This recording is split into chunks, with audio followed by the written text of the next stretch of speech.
طلاق و مرتان، اب اس طلاق و مرتان کو انہوں نے 2 طلاق کر دیا۔ تو اللہ نے جو رائٹ دیا ہے، جو اس کو عورت کو حق دیا ہے، وہ یہ دیا ہے کہ دوسری جگہ وہ شادی کر سکتی ہے۔ جو انسان ہوتا ہے نا، یہ مذہب کے معاملے میں عقیدت کے وجہ سے جو ہے نا بہت اندھا ہوتا ہے۔ پھر اللہ تعالیٰ کہتے ہیں کہ جو اللہ نے حکمت دی ہے، جو اللہ نے ذہن دیا ہے، تو ہم نہ اس نعمت کو دیکھتے ہیں، نہ اللہ کی آیات کو دیکھتے ہیں، اور نہ اپنا ذہن استعمال کرتے ہیں، مولوی کے پاس لے جاتے ہیں۔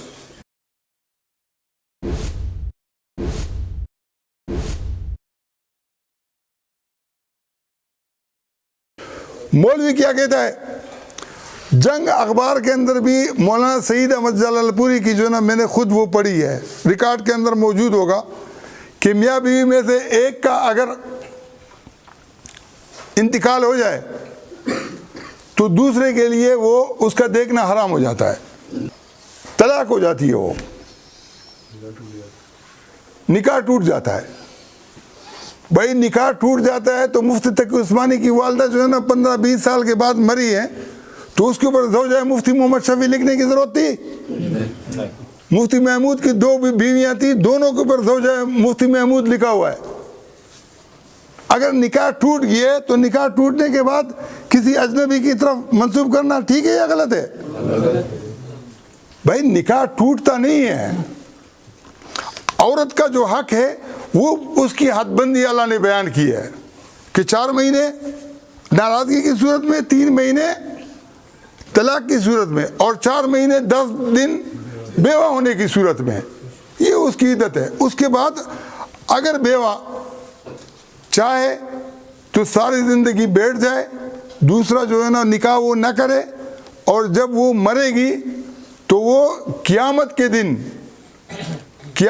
دن بھی اس کی بیوی کی حیثیت سے کھڑی ہوگی۔ اور یہ کون فتویٰ دے رہا ہے؟ اللہ دے رہا ہے۔ یوم یفر المرء من اخیہ و امہ و ابیہ و صاحبتہ و بنیہ، اس دن آدمی بھاگے گا اپنے بھائی سے، اپنے باپ سے، اپنی ماں سے، اپنی بیوی سے، اور اپنے بچوں سے۔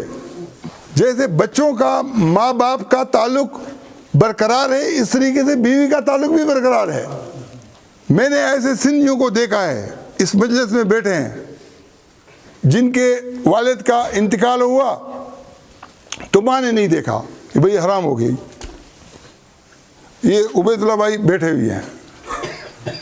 ایسے مہاجروں کو میں جانتا ہوں جو اس مجلس میں بیٹھے ہیں، بہنوئی کا انتقال ہو گیا تو بہن نے نہیں دیکھا۔ بلوچ بھی ایسے ہیں جن کو میں جانتا ہوں، وہ دیکھیے شریعت کے اندر جو نا یہ آپس میں اجنبی بن گئے۔ حالانکہ جو موجودہ قانون ہے، ایک آدمی، ایک فوجی جنرل کی بیوی ہے، اگر اس کا انتقال ہوتا ہے عدت کے بعد، اگر وہ دوسری جگہ شادی نہیں کرتی ہے تو اس کے پینشن کے حقوق بحال ہے کہ نہیں؟ ہاں، دوسری جگہ وہ شادی کر لے پھر وہ اس کی بیوی نہیں رہتی ہے۔ تو اللہ نے جو رائٹ دیا ہے، جو اس کو عورت کو حق دیا ہے، وہ یہ دیا ہے کہ دوسری جگہ وہ شادی کر سکتی ہے۔ تو طلاق ہو یا بیوہ ہو، جب بیوہ جو ہے نا اپنے نکاح کو برقرار رکھ سکتی ہے، تو طلاق شدہ بھی اگر کہیں نکاح نہیں کرتی ہے، اس کے بعد جو اللہ نے تفصیل سمجھائی ہے، اب مرد جو انسان ہوتا ہے نا، یہ مذہب کے معاملے میں عقیدت کے وجہ سے جو ہے نا بہت اندھا ہوتا ہے۔ اس اندھے انسان کو سمجھانے کے لیے کہ یہ گدھا پھر کہیں جو ہے نا بھٹک نہیں جائے، اللہ نے اس کو بار بار کہ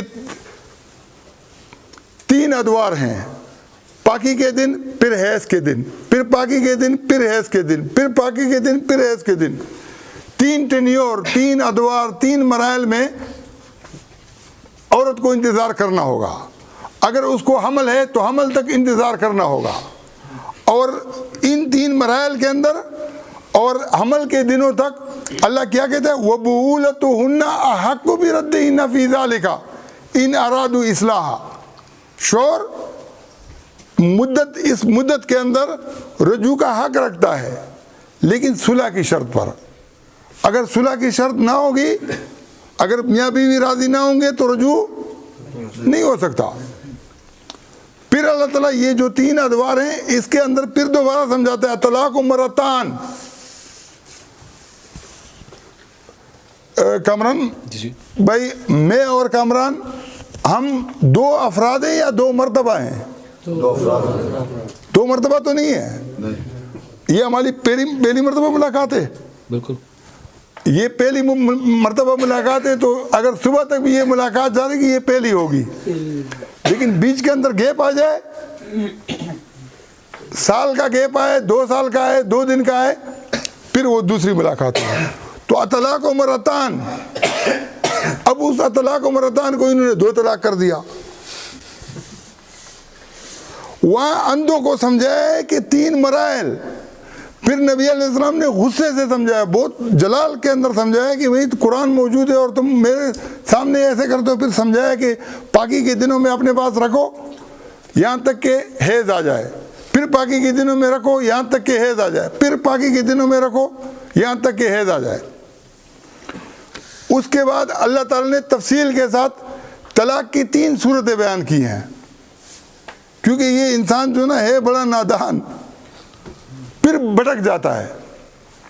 ایک صورت میاں بیوی کی یہ ہو سکتی ہے کہ شوہر نہیں چاہ رہا ہو اور عورت ضد کر کے طلاق لے، ایک صورت تو یہ ہے. ایک صورت یہ ہے کہ بیوی جدا نہیں ہونا چاہتی ہے اور شوہر اس کو طلاق دینا چاہتا ہے. یہ کتنی صورتیں ہو گئی؟ 2 ہو گئی. تیسری صورت کیا ہے کہ میاں بیوی دونوں الگ ہونا چاہتے ہیں. اس کے علاوہ کوئی چوتھی صورت ہو سکتی ہے؟ یہ تینوں صورتیں اللہ تعالیٰ نے 230 231 اور 232 کے اندر بیان کر دی ہیں. پہلی صورت یہ کہ دونوں چاہ رہے ہیں کہ ہم آپس میں الگ ہوں اور آئندہ رابطہ بھی نہ کریں، کوئی ایسی چیز بیچ میں نہ ہو، اور اس کے اوپر معاشرہ بھی پورا یہی چاہ رہا ہو کہ ان کی آپس میں آئندہ کوئی ملاقات، کوئی رابطہ کچھ بھی نہ ہو.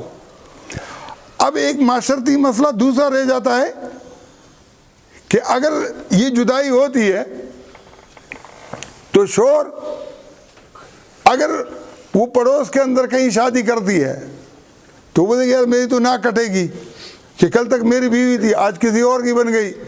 یہ ہے کہ نہیں ہے؟ اس کا اللہ نے تدارک کیا ہے کہ بھئی جب تم نے یہ والی صورت میں طلاق دے دی ہے، یہ جو دونوں جدا ہونا چاہتے ہیں، پھر تو رجوع کا تو کوئی سوال پیدا ہوتا نہیں ہوتے، تو اس کو دوسری جگہ شادی کرنے دو. اس کے بعد اللہ تعالیٰ کیا کہتا ہے؟ وَإِذَا طَلَقْتُمُ النِّسَاءَ فَبَلَغْنَ أَجَلَهُنَّ، جب تم نے طلاق دے دی اور عدت پوری ہو گئی، فَأَمْسِكُوهُنَّ بِمَعْرُوفٍ أَوْ فَارِقُوهُنَّ بِمَعْرُوفٍ، تو معروف طریقے سے رکھو یا معروف طریقے سے جدا کر دو. اور اس لیے مت رو کے رکھو تاکہ تم ان پر ظلم کرو، کیونکہ عورت تو راضی ہے. یہ دوسری صورت ہے کہ شوہر اگر عورت راضی نہ ہو تو عدت میں بھی شوہر رجوع کرنے کا حق نہیں رکھتا ہے، وہ تو اللہ نے واضح کر دیا ہے. لیکن اگر عورت راضی ہے تو عدت کی تکمیل پر بھی شوہر رجوع کر سکتا ہے. اب تیسری صورت یہ باقی رہتی ہے، میں ان خوبصورت الفاظ کو کے اندر اس کو نہیں ڈال سکتا ہوں جس کے اندر اللہ تعالیٰ نے قرآن کو جن آیات کے اندر جن الفاظ کو جس انداز میں ڈالا ہے.